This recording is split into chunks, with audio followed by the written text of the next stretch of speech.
The 4 states' most watched news starts now. October is Hispanic Heritage Month.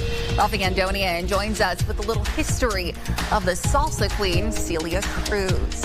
Well, today, on the last day of Hispanic Heritage Month, take a look in your pockets to find the newest circulating U.S. quarters featuring Celia Cruz, the queen of salsa.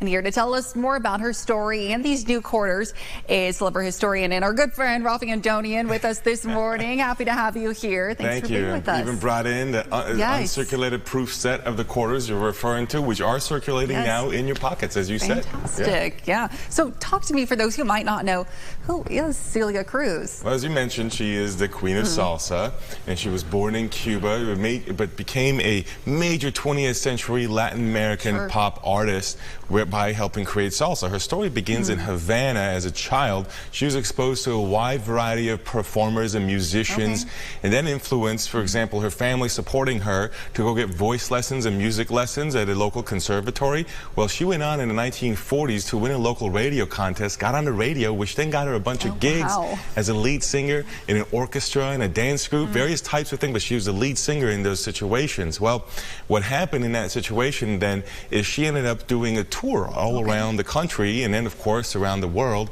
And with those gigs, at one point during the Cuban Revolution, you know, Fidel Castro, Che Guevara in the 1950s, as she's making it big, she realized that she doesn't want to go back because those nightclubs, for example, that where she played were seen as capitalist excess, so they were closed down. The pressure was on artists to go ahead and give, political endorsements in their music. She didn't want to do that, so she came to Mexico and she did a performance and never went back. Eventually ends up in the United States, like many Cuban Americans did, and trying to escape the Cuban Revolution. And here in the United States, fusing Cuban music with Afro-Latin music is how she created modern salsa that we know today, and hence the term Queen of Salsa.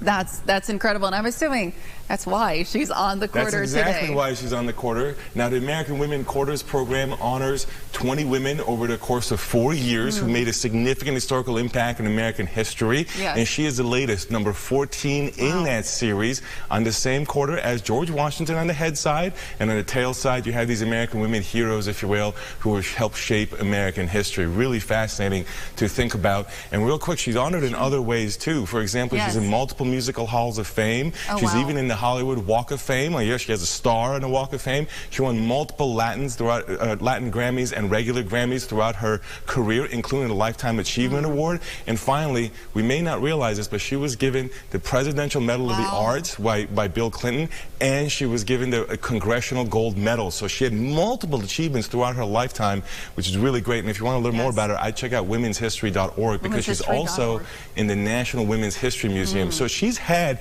all kinds of honors throughout her life. No wonder why she's on this quarter. But she's on the quarter now, immortalized in our nation's currency. Absolutely. What a way to end and commemorate Hispanic Heritage Month. And accessible in your pocket. Absolutely. Well, Raffi, thank you so much for being with us this morning. Fascinating as always. Stick around. We'll be right back.